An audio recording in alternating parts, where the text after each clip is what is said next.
вампирите и по-скоро, че хората или ворбите са вампири. Аз и друг път съм го казвал. Не е да не съм го знаел, само че някак си преоткривам идеите на талази, някакъв вид такива като вълни. Като всяка следваща вълна разкрива повече и повече от идеята за дадената, разкрива за природата на дадената идея. И съответно говорих за това, че дори лицата им на тия ворби, броните им, нали, тук говорим като епидермис, като кожа, нали, говорех епидермиса, телата им се шарките, нали, защото аз ги виждах матови, черни, такива тъмни тези ворби, нали, или ворбиананти, или те са ворбиананти са едните и другите бяха забравих.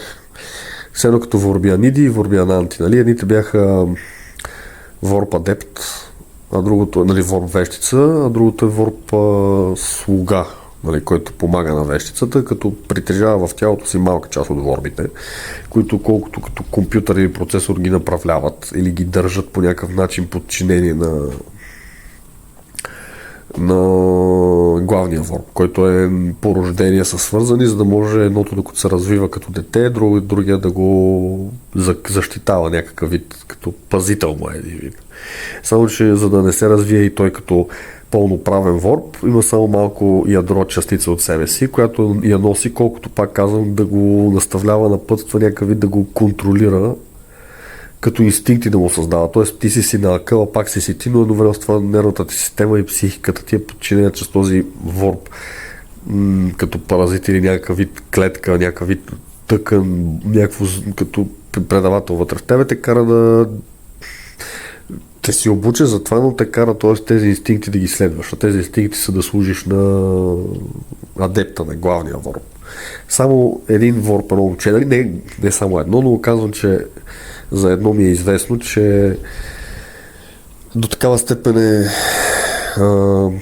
той започва да обича господарката си, тази започва да обича ворбиананта, смисъл, т.е.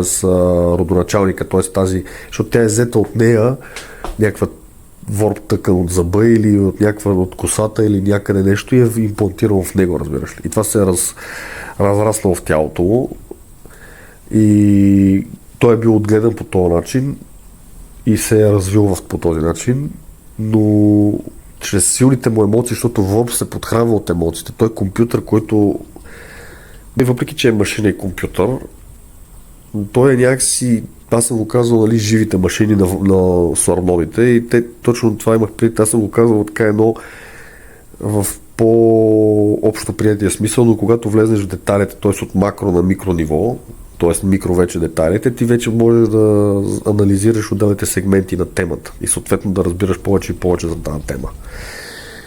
И следователно да влезеш в повече дълбочина. И всъщност едно от повече детайлировките в цялата ворб структура, мрежа, система, синапсис е това, че всъщност те са като в летаргия, компютри, които са в летаргия, но при определени твоята сърдечна аритмия, отчестеност или някакъв вид, те може да събуди този компютър и да го направи да е малко по-активен. Защото той поначало си е заспал, но при определени състояние на организма, на адепта, на този, който го ползва на ворбианида или ворбиананта, това ти казвам, че забравих точно термина, за кой от двамата се отнася, ще са господаря или за роба, за служителя, се активира този компютър и започва да променя амплитудата, чистота да реагира на твоя организъм, на вътрешната ти и външната ти, на периферната ти нервна система и на централната ти нервна система и на всичките ти тези биотокове, които преминават през цялото ти. Плюс комуникира с сърцето ти, с сърдечната ти ритъм. Честотата ти, нали, като я анализира, просто комуникира и по този начин си определя поведението като отговор. Примерно по същия начин, когато си в опасност,